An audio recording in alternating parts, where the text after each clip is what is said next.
Keeping venomous reptiles is an unforgiving hobby, requiring proper training and lots of experience. One simple mistake can be the difference between life and death.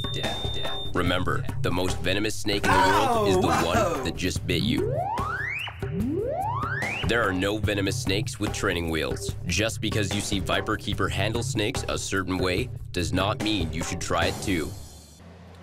Well, here at the lair we were on baby watch, but so far I don't see any babies. I just see unfertilized ova. So we're gonna have to pull the cage apart and see if anybody is alive and kicking in there.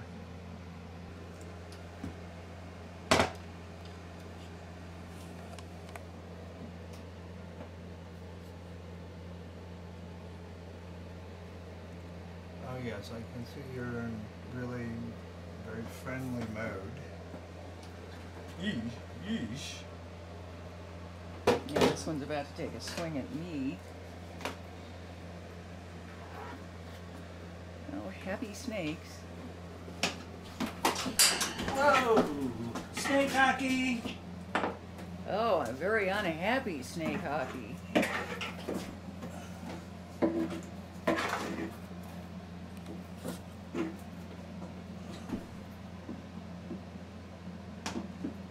Amazing how difficult snakes can be when they really want to be.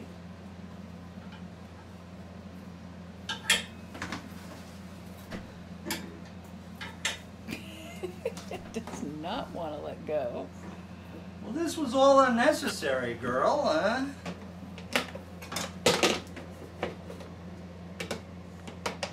Now, she's a really big one, and one would not want to get bit by her. I just saw some images from another large squam that bit this young lady in the hand, in the index finger actually, and it could be certainly classified as a finger rotting incident. And there's the boy. Who apparently didn't do his job. Nope. We completely slugged out. Yeah.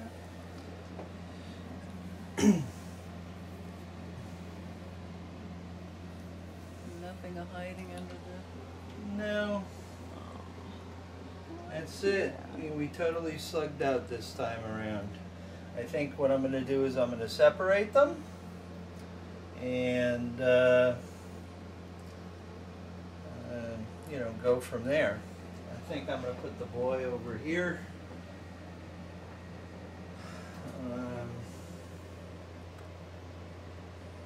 Or I'll put the female over there. I think that's probably what I'll do. It's such a shame because they are just such gorgeous little animals. Yes. And I was really sort of looking hopefully towards having some baby squams in the lair again, but Mother Nature was cruel this time. Either he didn't hook up with her, or he was too afraid to. Well, she is big and bad-tempered. Yeah, is the heat rock in here? Hot spot. Yeah, I'm going to put her in there. And she never comes out of the hut, so he's always up on his branch, so just so each one of them has some scent, you know, of familiarity, I'm going to put this hut in here for her, because that's her hut. He's up on the tree all the time, so I'm going to put him back in there with the tree. But the first thing I'm going to do is change the substrate, which, well, he'll not like anyway. They never like this, so. Oh, that's unfortunate. That really makes me sad. Yeah, he's gonna try to take a swing at you, but I think he's too far away to reach out and touch. I always try to be out of reach.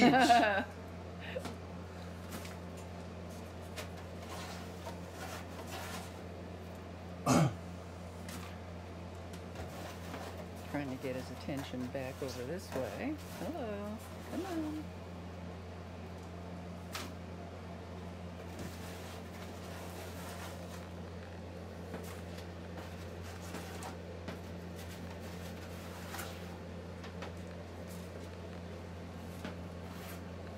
I see you tensing up.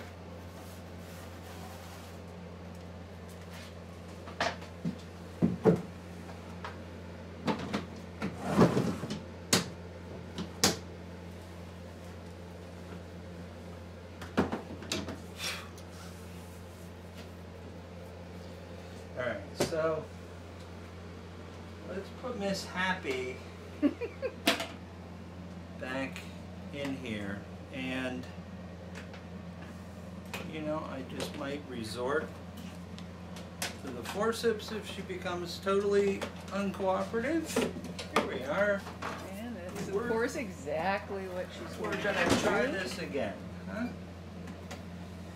The old steak spaghetti trick.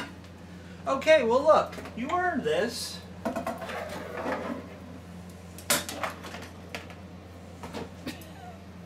She is just impossible to hook. There you go. Go in there.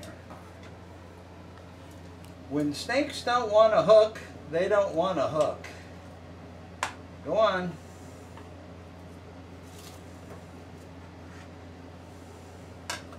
Get your fat tuchus up there.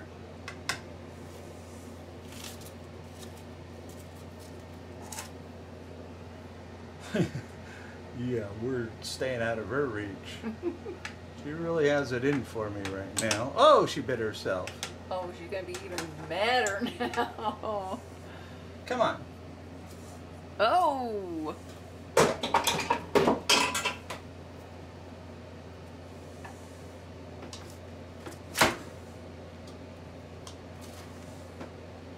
Sometimes it's, you just need a longer stick. Oh, she is just so foul.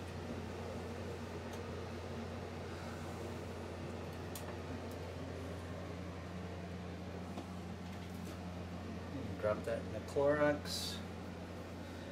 I need to get this can go in the Clorox. Get some substrate for Were you watching that? Yeah, she's pretty scary, isn't she? Is that why you didn't go near her?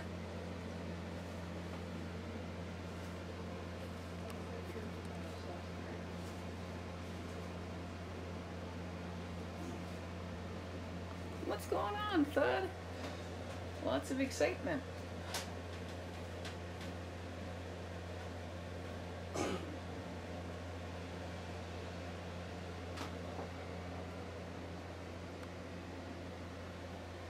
Who else is out and about? It's actually after lights out, so some of these are a bit more active than they normally would be.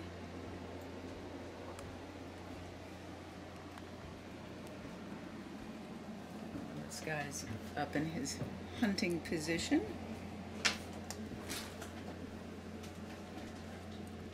So is the green rocket.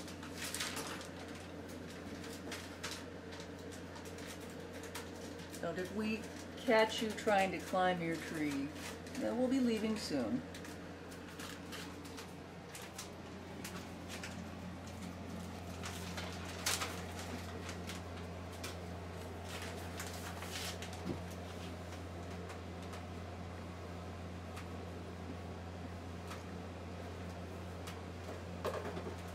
She's still sending a death glare at you. Oh.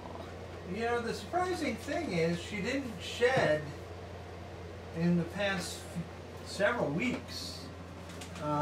Usually, if they're gonna drop eggs or live, they'll stop and go into ecdysis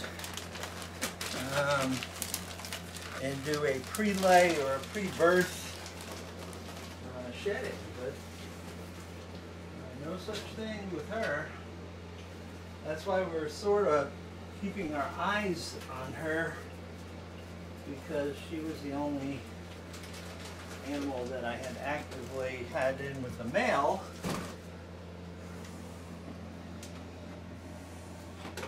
So, I mean, potentially she was the only one that would be gravid.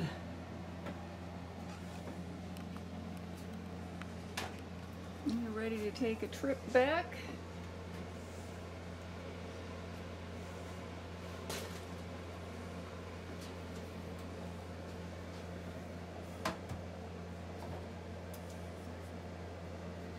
You might want to hook him out separately, and we'll get some of the slugs off the leaves. I don't want them attracting any Vermin. vermin, exactly. Come on, dude. Are you going to be as belligerent as the big girl, huh? Come on. Come on. See? Male, just easy to work with. Females, just hell on wheels. It doesn't matter what species it is. It's a female thing. Don't touch me, you male asshole. Okay, dude, just chill in here for a minute, and we'll have you back in your own little hut there in a minute. I rest my case. I mean, what more can I do to prove my point? Females are just forces to be reckoned with, and it's just, they're just dangerous, foul creatures. Okay, so he likes to go up in his tree, so we're just going to leave that there now that it's cleaned up. He can get into his hut. Hopefully that's acceptable to him. I know, now you're upset. I understand, because you can sense that the female was upset. Come on, bud. I know. Easy, easy. Here you go. Here you go. You're back on your tree. I know. I'm sorry. This was absolutely necessary. You know, unlike other keepers, I don't disturb the animal in their enclosure unless it's absolutely necessary, and in this case it was truly necessary because I had to ascertain whether or not there were live babies in there or not, and we'll continue to keep track of the female for the next week or so. She's still smacking the glass. She's so upset. Yes, well, we will not be bothering her. I know. I touched you. I'm sorry. Yes. If you want to look bad on camera when you're snake handling, handle a female snake. That's all I can say. The males are like, oh wow, look at this. This is cool. Females are like, I'm a Tyrannosaurus Rex and I'm gonna kill you. I'm gonna kill you. I know. I'm touching you. I'm sorry.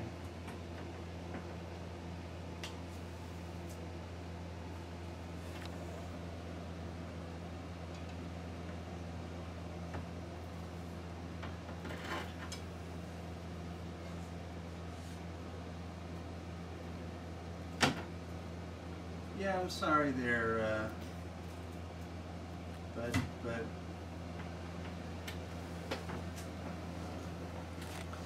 not sure what's up there.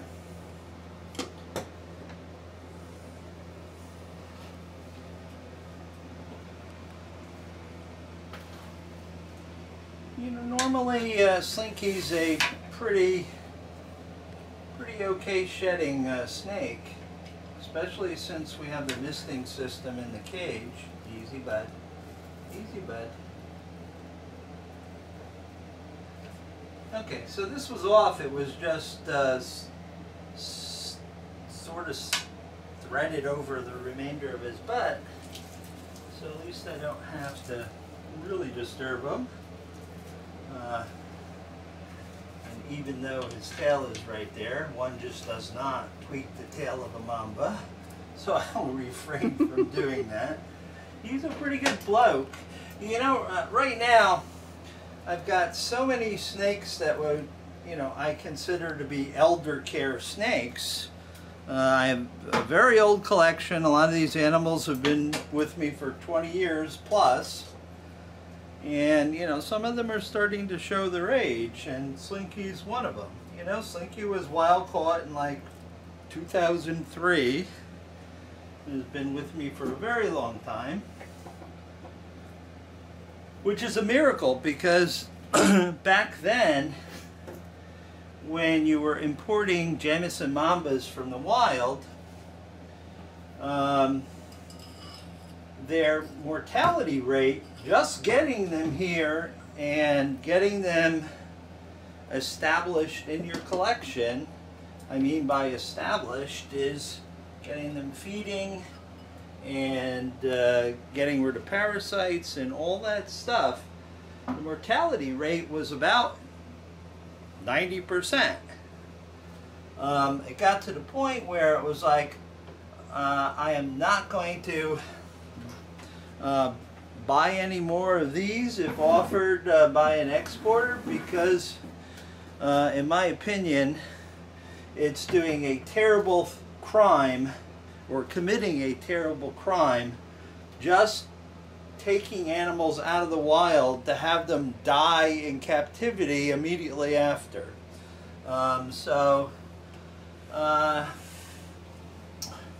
You know, people that I talked with, you know, zoos and zoo veterinarians and veterinarian techs that took care of snakes, you know, veterinarians, you know, are certainly,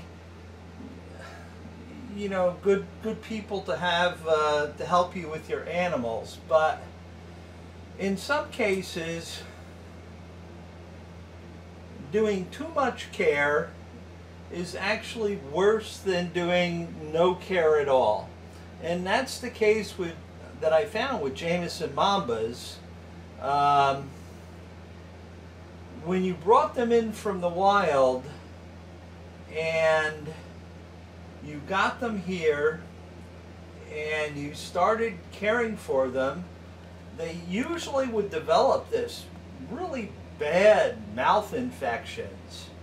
And the more you treated those mouth infections aggressively by debriding, cleaning, antibiotic, the higher the death toll was. So I decided at one point that I wasn't going to stress the animal, and I was just going to put them in a cage, leave them alone, just provide food and water, and poof, they got here, they didn't get mouth infections, and they started eating and became acclimated to the collection. And on further study and research, by stressing the animal, by handling it, by treating it with antibiotics, giving it injections every few days, I was actually working against the antibiotic, because it was pushing down and depressing the snake's immune system and causing this fatal syndrome, just trying to treat the symptoms that was occurring. And my mortality rate dropped to like 30% once I stopped treating them and just let them alone. And it's counterintuitive, because, you know, you want the animal to survive, but sometimes it's just best to leave them alone, because, you know, they have these struggles in nature. It's just like a lot of my wild-caught snakes.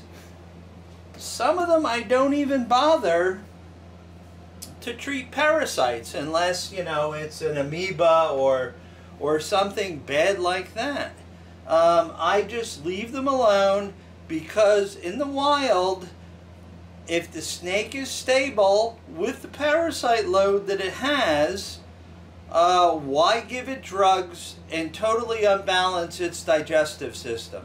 Unless there's a significant stress in the animal's life, those parasites are in check by their own natural means. So a lot of the snakes I don't even bother to treat with you know, worming agents and stuff, only if it's absolutely necessary.